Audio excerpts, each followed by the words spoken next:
কয়েকটি আলোচনা আজকে বিকেল থেকে যে সেনাবাহিনী পক্ষ থেকে একটা প্রেস কনফারেন্স করা হয়েছে, সেখানে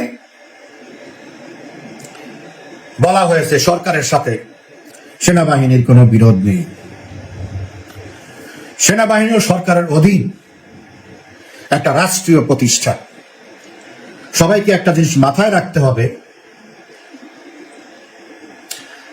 সেনাবাহিনী শুধু না, সরকারের কোন প্রতিষ্ঠান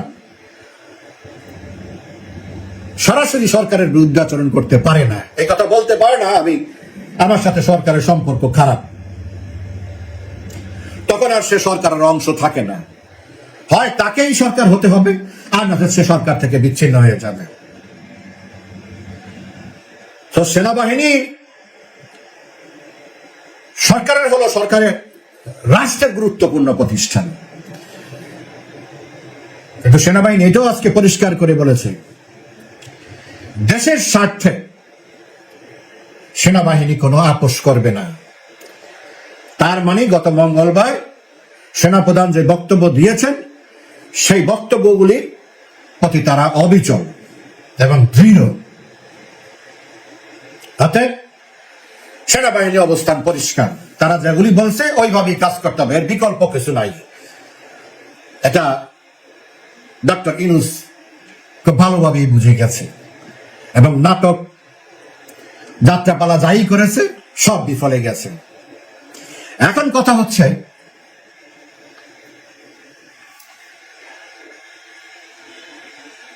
প্রধান বিচারপতিকে সে কেন ডেকে পাঠিয়েছে, ডক্টর ইউনূস কেন ডেকে পাঠিয়েছে? বাংলাদেশের ইতিহাসে এরকম কোন ঘটনা নেই।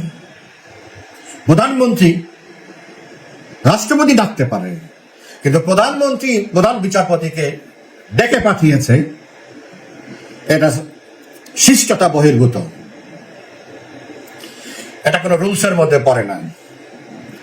প্রধানমন্ত্রীর বাড়ি বা প্রধান উপদেষ্টার বাড়িতে দাওয়াত খেতে আসা কোনো প্রাইভেট প্রোগ্রাম, সেটা আলাদা কথা, কিন্তু তাকে ডেকে পাঠানো, তার সফর সংক্ষিপ্ত করে তাকে ডেকে পাঠানো, এটা অনধিকার চর্চা। এখন প্রশ্ন হলো যে কেন, কি এমন জরুরি বিষয় হলো যে প্রধান বিচারপতির সাথে প্রধান উপদেষ্টার, তথাকথিত বেআইনি প্রধান উপদেষ্টার কথা বলতে হবে? দেশে তো প্রধান বিচারপতির থেকে অনেক বড় লার্নেড উকিল আছে এখানে। যদি কোনো আইনগত জটিলতা থাকে তাহলে সেখানে তো আমাদের এখানে মানে অত্যন্ত ঝানু উকিল বলতে যাদেরকে বোঝায়, সাংবিধানিক বিশেষজ্ঞ, ক্রিমিনাল বিশেষজ্ঞ, সব ধরনের বড় বড় উকিল আছে যারা প্রধান বিচারপতির থেকেও বেশি বুঝে। প্রধান বিচারপতি যখন এজলাসে বসবেন তখন উনি সকলের নবস্য, সকলের প্রধান, সকলে তাকে মানতে বাধ্য। কিন্তু উনি যখন প্রধান বিচারপতির বাইরে, তখন তিনি অনেকের জুনিয়র, অনেক আইনজীবী আছে তাদের জুনিয়র এবং তাদের চেয়ে অনেক কম বোঝে। তো সেখানে আলোচনা, আইনগত দিক আলোচনা না করে প্রধান বিচারপতির সাথে কি আলোচনা, যেটা আমি মনে করি সেটা হচ্ছে, আমি এখানে দুটা জিনিস মনে করি। এবং শুধু তাই না, প্রধান বিচারপতি যমুনায় ডক্টর ইউনূসের সাথে দেখা করে রাত ৯টার সময় বঙ্গভবনে দেখা করতে গেছে মহামান্য রাষ্ট্রপতির সাথে। সো এটা ইন্টারকানেক্টেড, এই সাক্ষাৎ আর পরবর্তী সাক্ষাৎ এটা ইন্টারকানেক্টেড। তাহলে কি সেটা হচ্ছে এখানে দুইটা জিনিস। প্রধান জিনিস হচ্ছে ৮ তারিখে প্রধান বিচারপতির নামে, তৎকালীন প্রধান বিচারপতি ওবায়দুল হাসান সাহেবের নামে জালিয়াতি করে যে রেফারেন্স এনেছে, অথচ উনি তো ছিল না, উনি ছিল ক্যান্টনমেন্টে, রেফারেন্স এনে যেটার উপরে শপথ পড়েছে এবং সরকার গঠন করা হয়েছে, পুরোটাই অবৈধ। এটার জন্য সে রাষ্ট্রদ্রোহিতার অভিযোগে অভিযুক্ত। এই অপরাধে যে কোনো সময় তাকে রাষ্ট্রপতি বরখাস্ত করতে পারে, এই সম্ভাবনা বিদ্যমান। এটা কালকেও করতে পারে, 3 দিন পরেও করতে পারে, 15 দিনও করতে পারে, এনি টাইম। তাকে যদি বরখাস্ত করা হয় তাকে গ্রেপ্তার করতে হবে এবং তার বিরুদ্ধে প্রসিডিংস স্টার্ট হবে। মূলত এই কারণেই প্রধান বিচারপতির সাথে কথা বলে এবং রাষ্ট্রপতিকে যেন প্রধান বিচারপতি অনুরোধ করে এই ব্যাপারটা যেন উনি না করেন।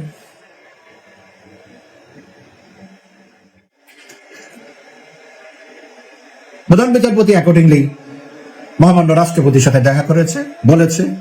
রাষ্ট্রপতি কিছুই বলে নাই, আমি যতটুকু মনে করি, কারণ বিষয়টা রাষ্ট্রপতির হাতে না। এখানে অনেক হিসাব নিকাশ আছে। ওনারা তো পারলে রাষ্ট্রপতিকে বহু আগেই বিদায় করে দিত। রাষ্ট্রপতিকে বিদায় করতে পারলে 3 বাহিনী প্রধানকে বিদায় করতে পারত। এটা একটা ইন্টারকানেক্টেড ব্যাপার, একে অপরের পরিপূরক। এ থাকলে এ নাই, এ থাকলে এ নাই। So it's a team.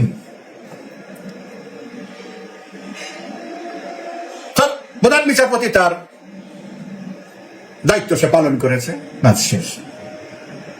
আরেকটা আমি যেটা অ্যান্টিসিপেট করি সেটা হচ্ছে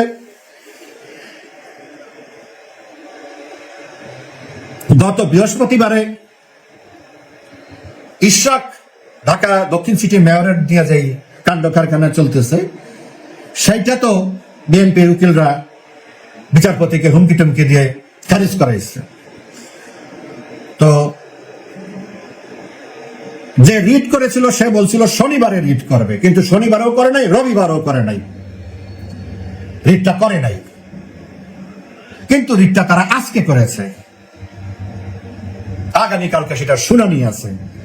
রিটটা গতকালকে প্রধান বিচারপতির সাথে কথা বলছে ইউনুস সাহেব, আজকে রিট করার সাথে আমি একটা কানেকশন পাচ্ছি। হয়তো সে বলে থাকতে পারে এটা যেন খারিজ না করে, এটা যেন স্থগিত করে। এটা একটা ঘটনা, কালকে বোঝা যাবে। তো সরকার যদি না চাইতো তাহলে তো রিটটা করা হইতো না। তো সরকার নিশ্চয়ই রিটটা করানো হয়েছে, এটা আবার নতুন করে। এখন কথা হচ্ছে বিএনপির তো সবসময় রাজনীতিটা হলো ধোঁয়াশার রাজনীতি। তাদের কথাটাও ঠিক নাই, সকালে এক কথা, বিকালে এক কথা, এক নেতা এক কথা একটা বলে, আরেক নেতা বলে আরেক কথা। এরা কি করে কোনো কিছুরই ঠিক নাই। এরা এখন সেনাপ্রধানের মানে সেনাবাহিনীর ভয়ে সেনাপ্রধানের দিকে আসি, যেটা করবেন আপনারা আপনাদের সাথে আসি। আবার ইউনুসের দিকেও আসি বলে না, বলে যে আমরা তো আপনাকে যেতে বলি না। এখন প্রশ্ন হচ্ছে বিএনপির সমর্থনে ইউনুস সাহেবের থাকা না থাকা নির্ভর করে কিনা।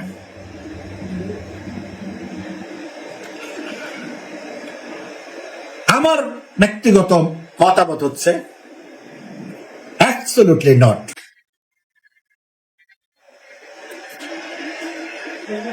কারণ হচ্ছে ডক্টর ইউনুস যেই সমস্যায় পড়েছে, যেই ফাঁদে পা দিয়েছে, এখান থেকে তাকে উদ্ধার করার কোনো সুযোগ নেই। এখান থেকে যেই তাকে উদ্ধার করতে যাবে সেই বিপদগ্রস্ত হবে। এখন কি সমস্যায় পড়েছে সে? সমস্যা হলো তাকে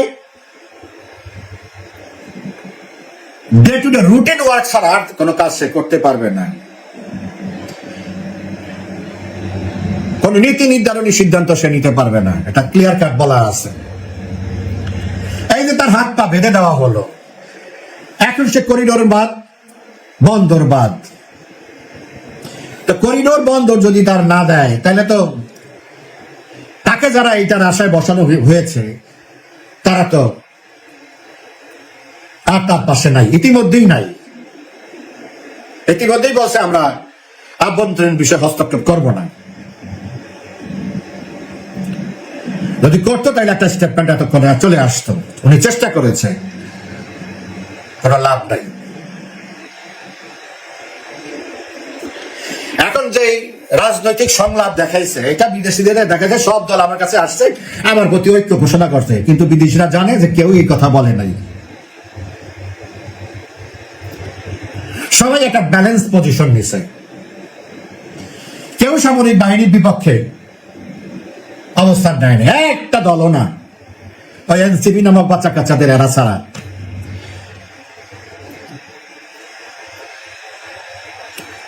বিএনপি তো পরিষ্কারই বলে দিছে বিকল্প আছে।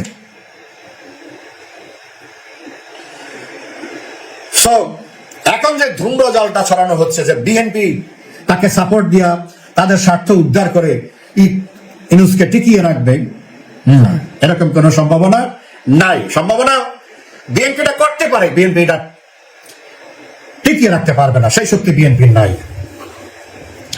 তাহলে বিএনপি বড় ধরনের সমস্যায় পড়ে যাবে। বিএনপি যদি ইউনূসের পাশে দাঁড়ায় সামরিক বাহিনীর বিরুদ্ধে, কারণ এখানে তো অস্তিত্বের প্রশ্ন, তো অস্তিত্ব টিকায় রাখার জন্য যে কোনো কৌশল যে কেউ নিতে পারে।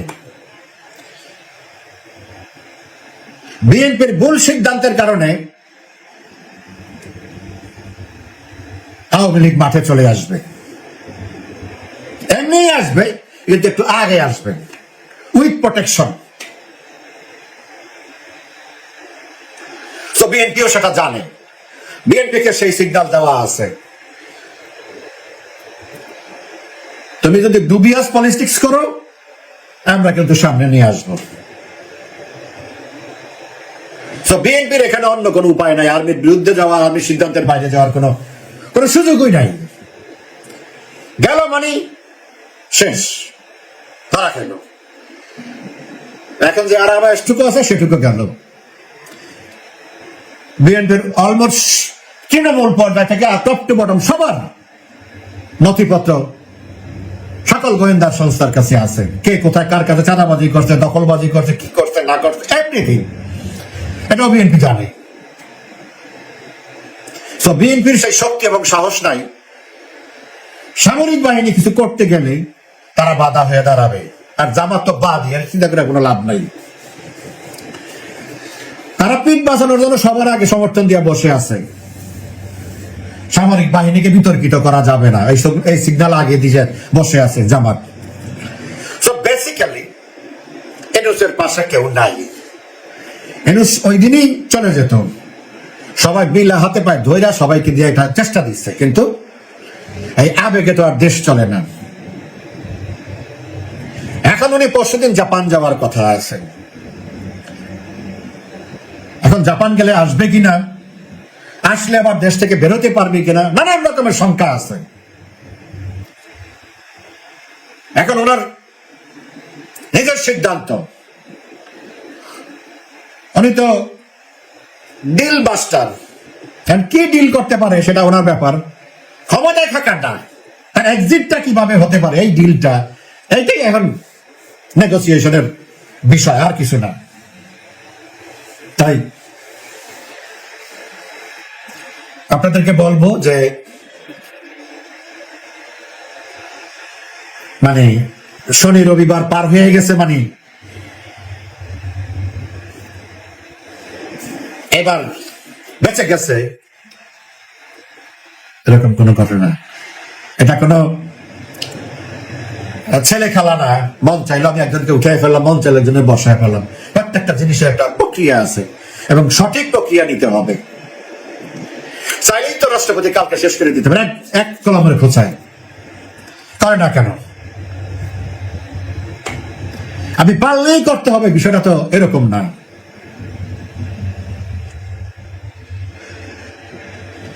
যত কম ড্যামেজ হয়, এবং একটা জিনিস করলে সেটা যেন ফলপ্রসূ হয়, এটাই হলো মূল জিনিস। এগুলো এখন আর কোনো ইস্যু না, এটুকু আমি বললাম। বাকিটা সামনের কয়েকদিনে দেখতে পাবেন ইনশাল্লাহ। ভালো থাকেন, ধন্যবাদ।